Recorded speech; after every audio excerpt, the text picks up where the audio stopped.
Em nome do Pai, do Filho e do Espírito Santo. Amém. Doutrina católica, tradição e magistério. Meditação. Não nos deixemos enganar. Não existe misericórdia sem justiça. Não serão pelos carismas que seremos salvos, mas sim por uma vida de santidade. Qual será a melhor resposta que a Igreja pode dar à grande crise de valores que vive a humanidade? Qual será a melhor solução para que se restaure o reinado social de nosso Senhor Jesus Cristo, ou que ele passe a reinar nos corações das pessoas do mundo inteiro? Qual será o melhor caminho para renovar a Igreja? A resposta é simples: a volta total à tradição, na sua doutrina e na sua liturgia. A vida de penitência, oração, conversão, participação nos sacramentos, educação católica, evangelização e por aí adiante. Mas para isso é necessário acreditar que a fé católica é a única verdade que conduz à salvação e que a Igreja Católica, instituição fundada pelo próprio Cristo, se rege por leis divinas, dependendo da graça de Deus. Agora, para os infelizes que entendem a Igreja Católica Romana como espécie de empresa multinacional ou uma mera ONG com fins humanitários ou sociais, a solução terá de ser necessariamente diferente. Nesse caso, definem-se os objetivos a alcançar, encontra-se o parceiro adequado, delineia-se a estratégia para cativar o mercado específico, o público-alvo, e põe-se o marketing a funcionar. Mas haverá maior sacrilégio do que reduzir Deus à condição de produto comercial? Haverá maior desconsideração pela fé cristã do que transformá-la numa propaganda ideológica, social ou política aprazível? Mais do que em outras épocas, o homem contemporâneo se sente muito atraído pela misericórdia de Deus. Ao considerar a infinita perfeição de Deus, é preciso ter em mente sua infinita bondade, sua misericórdia sem limite, para que tal perfeição não nos amedronte, mas, pelo contrário, nos atraia. A amorosa e confiante consideração da misericórdia divina, uma especial devoção a ela, são, pois, mais do que justificadas, amparando-nos e dando-nos a esperança de chegarmos a nosso destino eterno de bem-aventurança que é o céu. Mas, sendo Deus infinitamente perfeito, não podemos ater-nos à consideração de apenas um de seus atributos, deixando de lado os demais igualmente infinitos. Se em Deus houvesse apenas a misericórdia, sem ao mesmo tempo a justiça, faltaria a ele algo essencial a todo ser racional, que é o agir com equidade. O que seria um absurdo e conduziria a uma noção deformada do Criador. É por esta razão que o mesmo profeta Davi ressalta a infinita justiça de Deus ao dizer: o Senhor, porém, domina eternamente num trono sólido, ele pronuncia seus julgamentos. Ele mesmo julgará o universo com justiça, com equidade pronunciará a sentença sobre os povos. Salmo 9, 8, 9. E também, porque o Senhor é justo, ele ama a justiça. Salmo 10, 8. É bem claro que entre a misericórdia e a justiça divinas não pode haver contradição, mas sim harmonia, como o mesmo profeta salienta. A bondade e a fidelidade outra vez se irão unir. A justiça e a paz de novo se darão as mãos. Salmo 84, 11. Por conseguinte, devemos amar em Deus tanto sua misericórdia como a sua justiça, pois ambos são atributos do mesmo Deus infinito. Refletem a sua sabedoria e o seu amor sem limites. A lei de Gresham é um princípio econômico que diz que a má moeda tende a expulsar do mercado a boa moeda. Que Deus me perdoe pela utilização desta analogia, mas ela faz-me lembrar a confusão que se vive hoje na Igreja Católica e em relação à verdadeira misericórdia de Deus, onde as ideias erradas e mal intencionadas se espalham e tendem a substituir a verdade pelo erro. Deus é infinitamente misericordioso, mas também é infinitamente justo. Estas duas características de Deus estão intimamente ligadas, pelo que é impossível isolar uma da outra. Acreditar que a misericórdia do Pai elimina sua própria justiça é não só um erro doutrinal, como também um condenável ato de orgulho humano, uma iniquidade e sim uma heresia. Assim, pensar que não há necessidade de corrigir a nossa condição de pecadores, porque Deus perdoa sempre, de forma automática e incondicional, não é mais do que tentar a paciência do próprio Deus. É não temer a Deus e pecar contra o Espírito Santo, sendo este o único tipo de pecado para o qual não há perdão. Temos hoje um momento único para nos reconciliarmos com Deus, pois não sabemos se teremos mais um dia ou sequer uma outra hora para nos arrependermos e nos reconciliarmos com Deus. Mas para podermos beneficiar das abundantes graças de Deus, que é sua infinita misericórdia, é necessário, antes de mais nada, percebermos em que consiste o sacramento da reconciliação, confissão. A reconciliação com Deus implica que a pessoa esteja profunda e verdadeiramente arrependida de seus pecados, que sinta a dor espiritual, vergonha por ter ofendido a Deus e que tenha a reta intenção de não mais voltar a pecar. Nestas condições, só nestas condições, deve dirigir-se a um padre católico, a um ministro fiel de Deus e fiel à tradição e doutrina de 20 séculos da Igreja Católica, para fazer a remissão desses pecados através de uma confissão, após a qual o padre confessor, se assim o entender, decreta a absolvição desses pecados e a respectiva penitência. Dentro desta penitência, o mais importante é a necessidade de reparação e a intenção de não voltar a pecar. Desse modo, se não há arrependimento na pessoa, ou se não existe um propósito de correção de uma condição pecaminosa em que aquela vive, então não há lugar para o perdão de Deus. E não é porque Deus não seja infinitamente misericordioso, mas antes porque a pessoa não quis verdadeiramente aceder à sua misericórdia. Tal situação significa que a pessoa ainda não estava em condições para se reconciliar com Deus, ou então, pior, ela não teme a sua justiça. Em qualquer dos casos, os pecados não ficam absolvidos, podendo, inclusivamente, incorrer numa situação de pecado ainda mais grave, admitindo o segundo caso. A misericórdia de Deus é abundante, mas apenas sobre aqueles que temem sua justiça e se arrependem sinceramente de seus pecados. Devemos, pois, pedir esta graça do arrependimento de nossos pecados de forma contrita e sincera, contando para isso com a intercessão da Imaculada Conceição de Maria. Maria, que é a Mãe da Misericórdia.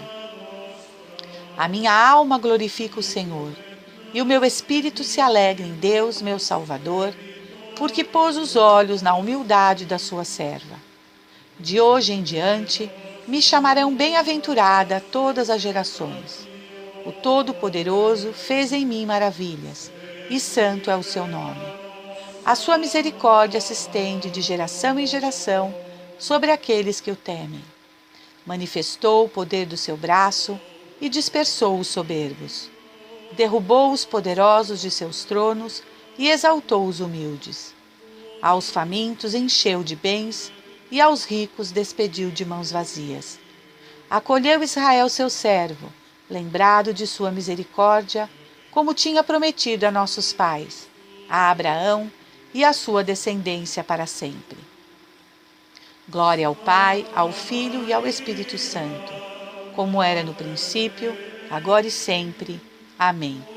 Lucas 1, 46, 55. Nesses tempos de confusão diabólica, são necessários alguns cuidados, pois há uma tendência maléfica para se confundir a misericórdia de Deus com a aceitação do pecado, o que está errado. O verdadeiro arrependimento e o propósito de corrigir o pecado, ou seja, a reconciliação, são as condições necessárias para recebermos a misericórdia de Deus. Por isso é que precisamos exercer muito as obras de misericórdia, pelas quais nós praticamos esta virtude, as espirituais, instruir os ignorantes, dar bom conselho, corrigir os que erram, rezar pelos mortos e outras, e as corporais, dar esmolas, visitar os doentes e etc. Por dizerem respeito diretamente à salvação eterna. Entre as obras de misericórdia espirituais, é muito importante corrigir os que erram, porque por este meio nós renovamos o mal que está em nosso irmão, ou seja, o pecado, e isso constitui um ato de caridade maior do que eliminar algum sofrimento físico ou necessidade do mesmo. Pregar uma misericórdia sem a necessidade de conversão dos pobres pecadores é uma armadilha diabólica, uma rebelião cada vez mais aberta contra Deus. Em uma conferência em 20 de janeiro de 2015, o cardeal Maradiaga disse que devemos considerar que a misericórdia deve insuflar um novo espírito às reformas introduzidas pelo Concílio Vaticano II para abrir a Igreja ao mundo de hoje. Absurdo! Dessa forma, instrumentalizada, a misericórdia é retirada do arrependimento pelas faltas e aparece apenas como um olhar complacente sobre o pecador e seu pecado. Não é necessário estender-se muito para comprovar o estado de crise que se encontra a nossa Santa Madre Igreja. No entanto, nesses últimos tempos, uma série de sinais perturbadores nos levam a crer que entramos numa fase ainda mais intensa de desordens e confusão. A perda da unidade na Igreja é cada vez mais visível, tanto na esfera da fé e dos costumes, como na liturgia e do governo, e não é arriscado prefigurar um período muito difícil diante de nós. A não ser por um milagre, deve-se temer um tempo em que as almas estarão ainda mais abandonadas a si mesmas, sem encontrarem o apoio, tão necessário, no entanto, da parte da hierarquia.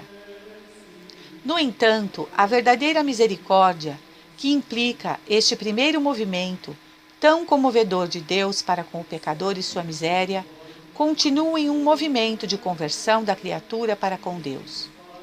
Deus não quer a morte do pecador, mas que se converta e viva. Ezequiel 33:11. Daí a insistência dos evangelhos sobre o dever da conversão, da renúncia e da penitência.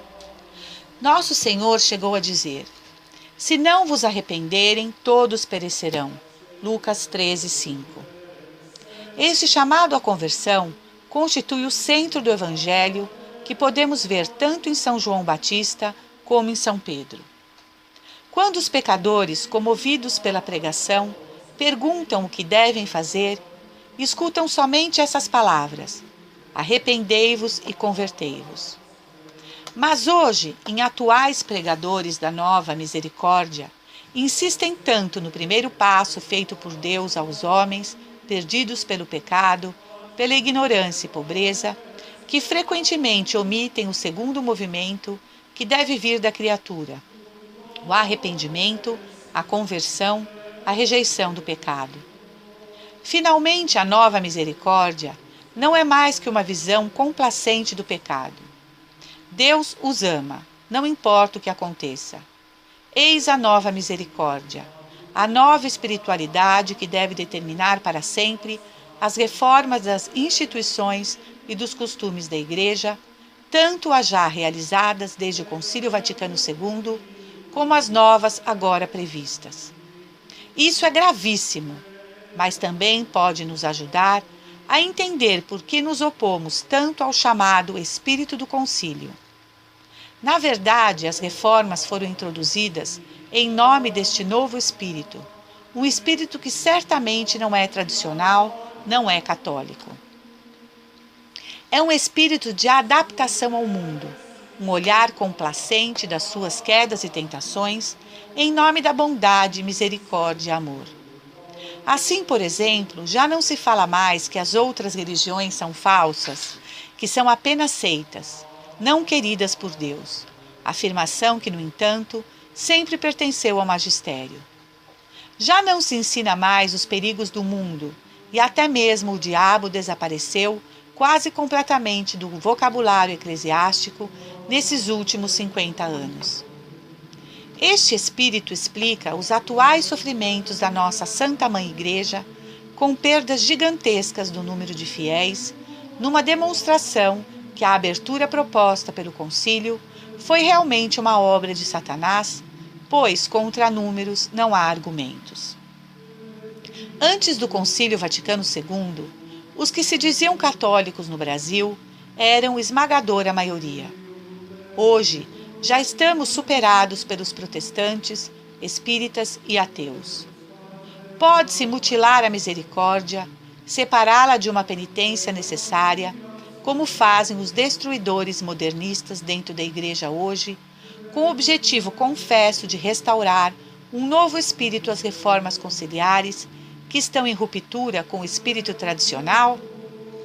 Definitivamente não. De acordo com o discernimento prévio, nestes tempos de confusão, rejeitemos esta misericórdia omissa e vivamos plenamente a misericórdia perfeita. Uma palavra que encontramos frequentemente e que claramente deve estar em nossos lábios é miserere. Esta palavra indica de nossa parte o reconhecimento de nossa miséria e o chamado à misericórdia de Deus. A consciência da nossa miséria nos faz pedir perdão, nos enche de arrependimento e vem acompanhada pela vontade de não mais pecar. O verdadeiro amor que inspira este movimento nos faz compreender a necessidade de fazer a reparação pelos nossos pecados. Pretender a felicidade eterna é completamente ilusório em quem não quer romper com seus hábitos de pecado, não quer fugir seriamente das ocasiões de pecado, nem tomar uma resolução para não voltar a cair. Pregar uma misericórdia sem a necessária conversão dos pobres pecadores seria uma mensagem significativamente vazia para o céu, uma armadilha diabólica que tranquilizaria o mundo em sua loucura e sua rebelião, cada vez mais aberta contra Deus. O céu afirma claramente: de Deus não se zomba. Gálatas 6:7. A vida dos homens no mundo de hoje clama por todas as partes a ira de Deus. Não podemos aceitar como certo quando a hierarquia da Igreja Católica se pronuncia dizendo: não me interesso em converter evangélicos ao catolicismo. Eu quero que o povo encontre Jesus em sua própria comunidade. Há tantas outras que nós nunca concordaremos. Há tantas doutrinas que nós nunca concordaremos. Não vamos gastar nosso tempo nisso. Fonte: Brian C. Stiller, Almoço com o Papa. Disparates, From the Global Village, 9 de julho de 2014. A declaração acima contradiz as diretrizes dadas pelo Papa Pio XII em 1949, de acordo com a qual nenhuma palavra da verdade católica deve ser negada, minimizada ou disfarçada ao se discutir matérias religiosas com protestantes. Com esta atitude, está se abdicando do primeiro dever, que é trazer às pessoas a verdadeira fé e, com isso, a salvação. Mateus 28, 19 e 20. Um pensamento herético que ajuda o corpo, mas destrói a alma. Mateus 10, 29. Se está dizendo que podemos encontrar Cristo fora da Igreja, uma verdadeira afronta ao dogma extra ecclesiam nulla salus. Fora da Igreja não há salvação.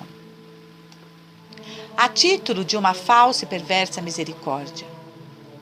Hoje se fala tanto de misericórdia divina que é bom não perder de vista o verdadeiro sentido teológico da misericórdia divina, que não dispensa a justiça, como sempre ensinou a Santa Igreja.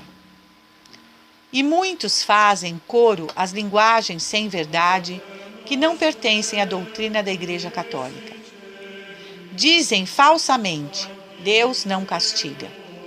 Este é o pensamento que as pessoas querem ouvir. E tudo é combinar frases bonitas para apresentar um Deus que não existe. Uma igreja não é a Igreja de Cristo, um Cristo que não é do Evangelho e uma misericórdia que não salva, mas antes condena. Vai-se contra todas as verdades de fé contidas na Sagrada Escritura, na tradição e no magistério infalível da Igreja. Isto é muito grave, é gravíssimo. O Deus que hoje se proclama é um Deus estranho, que agrada aos homens, que os convida a seguir todos os caminhos para encontrar Deus. Este é o Deus, entre aspas, ecumênico, que o anticristo deseja para a humanidade. Se um futuro Papa ensinar algo contrário à fé católica, não o sigam, disse o Papa Pio IX em carta ao Bispo Brisen.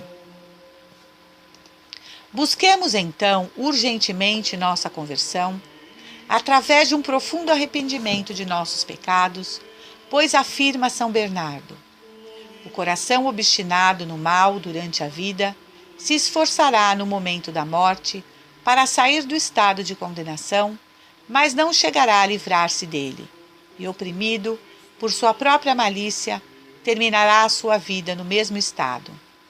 Tendo amado o pecado, amava também o perigo da condenação. É por isso justamente que o Senhor permitirá que ele pereça nesse perigo, no qual quis viver até a morte. Finaliza o santo.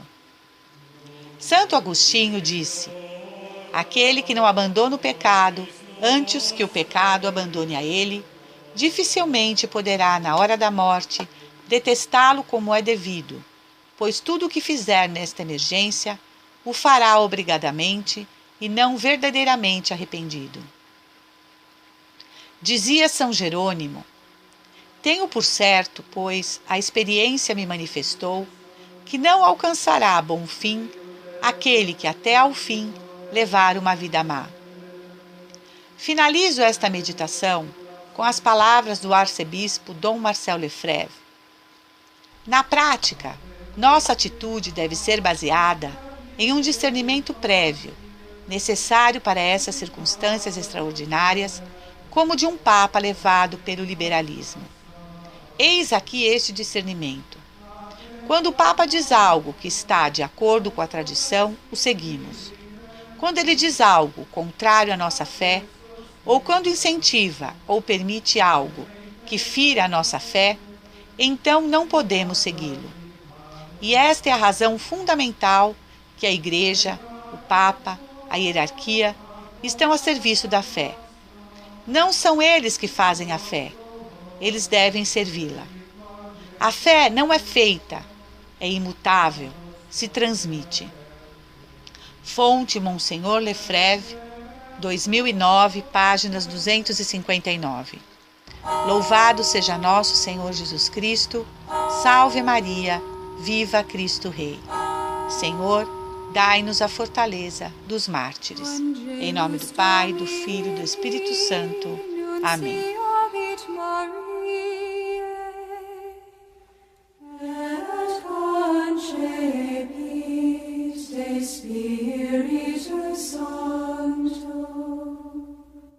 Ave Maria, gratia plena Dominus tecum, benedicta tu in mulieribus, et benedictus fructus ventris tui, Iesus. Santa Maria, Mater Dei, ora pro nobis peccatoribus, nunc